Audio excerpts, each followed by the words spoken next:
жолындағы табандылығы биікке жетелейді.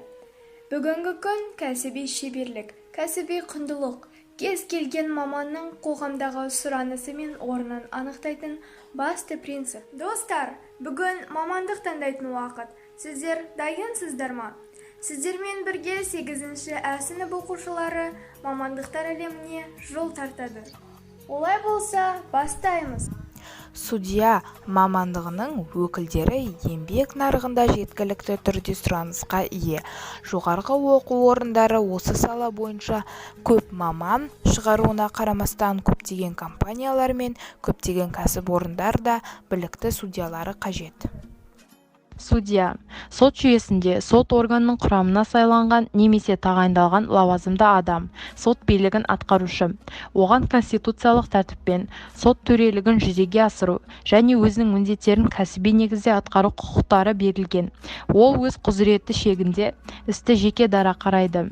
Соттың отырысын дайындау, не оның үкіметінің немесе басқа да шешімінің орындалуын қамтамасыз ету жөнінде өкім жасау қызметін атқарады. Судья мемлекеттік ақпаратқа және басқару құрылымдарына бағынышты емес. Себебі Конституция және заңды басшылыққа алып, шешім қабылдап әділ болуы тиіс. Судьямен істерді қарау, айыптау және қорғау тараптарының ұсынған фактілеріне негізделеді.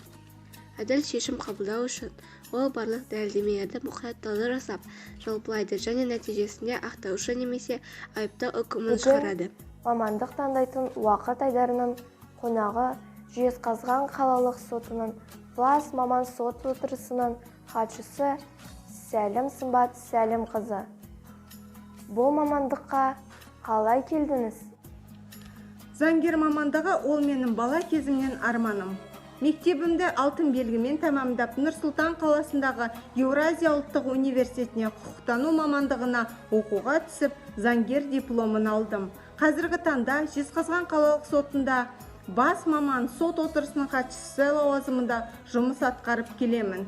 Сотта азаматтық, қылмыстық, әкімшілік құқық бұзушылықтар бойынша істер қаралады. Өз мамандығымды жақсы көремін, жұмысымды сүйіп, бар ынтаммен атқарамын. Судьяларға тән жеке қасиеттер қандай болады? Қазақстан Республикасының Конституциясына сәйкес заң алдында барлық азаматтар тең құқықты.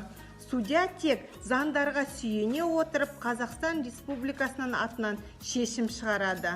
Судьяларға тән қасиет тек әділ шешім шығару. Сен жанбасаң лапылдап, мен жанбасам лапылдап, аспан қалай ашылмақ деп жырлаған ақын Назым Хикметтің жалынды сөздері жастар ұраны секілді. Біз, жастар, Қазақстанды жаңа биіктерге көтеру үшін ұлтқа пайдалы ұлан болуымыз керек. Бүгінгі күн, ертеңгі болашағымыздың баспалдағы болмақ. Басты міндет – қоғамнан өз орныңды табу.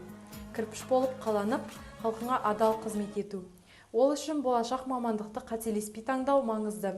Ұлтқа қызмет ету біліммен емес, мінезбен деген алаш ардақтысы Әлихан Бөкейханның қанатты сөзін мамандықты дұрыс таңдаған жағдайда ғана ұлтқа адал қызмет етуге болады деп түсінеміз.